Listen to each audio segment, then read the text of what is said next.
Hello, I'm Joseph Tapio with the University of Kentucky AIChE, and I'm here to talk to you about pH and pH indicators with an experiment that you could do at home in your kitchen with some household products that are safe to use.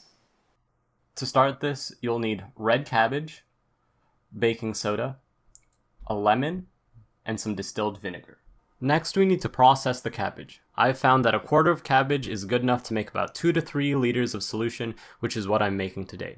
But this may vary depending on the size pot you have.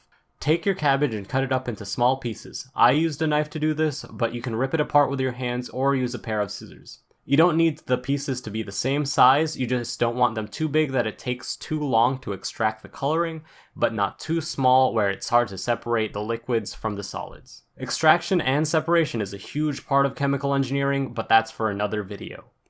Transfer your now cut cabbage into a pot and fill the pot up with water until the cabbage can float freely.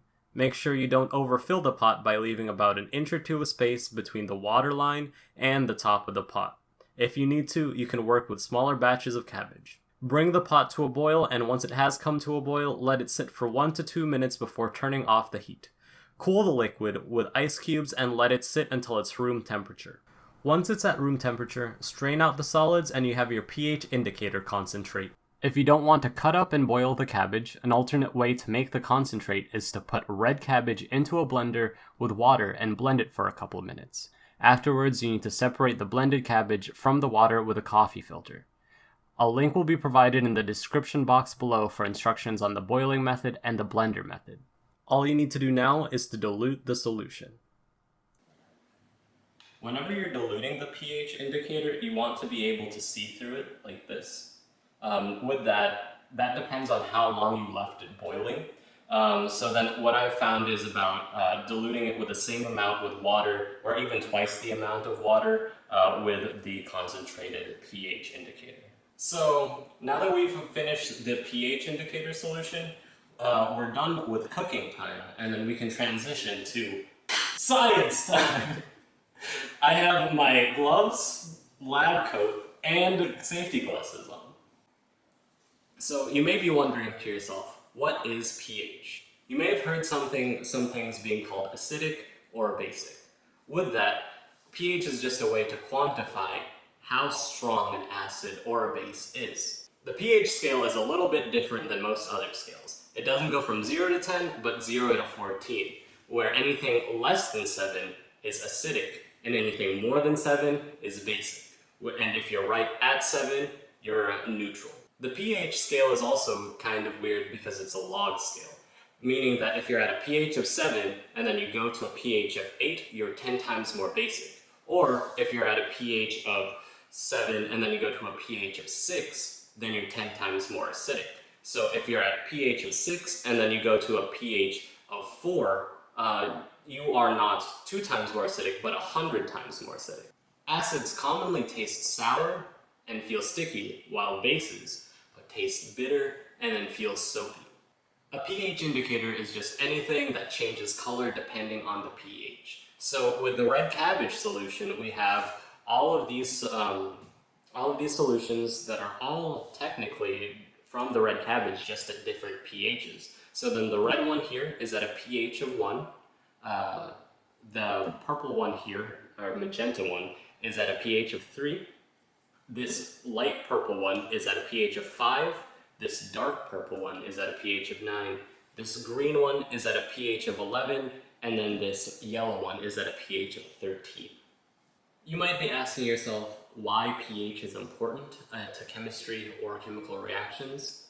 Well, a lot of chemical reactions have to occur at certain pHs. Take, for example, making soap. The chemical reaction for making soap is called base-catalyzed saponification. If you break that down into pieces, you have base-catalyzed, meaning that it has to occur in a basic solution, and saponification, which is just a fancy word for making soap. So you have to get an oil of some sort or an animal fat, and then you mix it with some chemicals in a basic solution, and then it turns into soap. Let's get these out of the way and then start experimenting again. So in front of me, I have the pH indicators and also some common household acids and bases. So at first, let's do the lemon.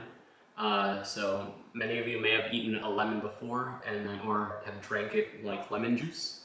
So then with that, you know that it tastes pretty sour. So with what we've learned today, I want you guys to answer in the comments below what you think that the pH of the lemon would be. Do you think it's going to be acidic, basic, or neutral? So let's put this in here. Got a little bit of seed in there, but as you can tell, it turns into a pretty bright magenta.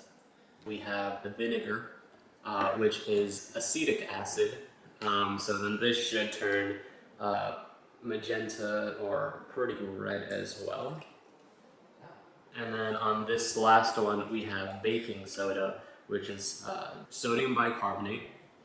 And then if we put a little bit in here, we'll see that it turns from blue to kind of green blue. So it's not super basic, but it is still kind of basic. And I want you to think what would happen if we were to mix the baking soda and the vinegar together. So you may have seen a baking soda and vinegar volcano. That occurs because the baking soda and the vinegar are reacting with each other to create carbon dioxide and sodium acetate. But as you can see, whenever you mix them together, they are neutralizing each other. And I have one more thing to show you. Let me grab a fresh cup and a fresh straw. So this is the pH indicator again. I got some fresh one, so you can see the color here. And if we get a clean straw and then blow into it, so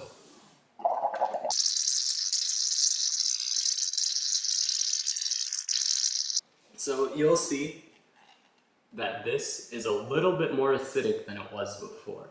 And what happens there is you're actually breathing out carbon dioxide, which can react with the water to form hydrogen carbonate, which is an acid. So then it turns the water a little bit acidic. And as a comparison, you can see how this one is a dark purple, and then this one, or a dark blue, and then this one is a slight purple. That's it for our module. I hope you learned a lot about pH and pH indicators, as well as a lot about acids and bases.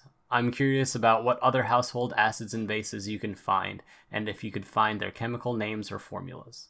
Whenever you're done with the experiment, you can just dump all the solutions into the sink because you just used water and some cabbage juice with some household acids and bases. So it should be fine to put that in there, and it shouldn't harm any of your plumbing or your sink. If you have any questions, I'll be down in the comments to answer anything, but I'll see you guys next time.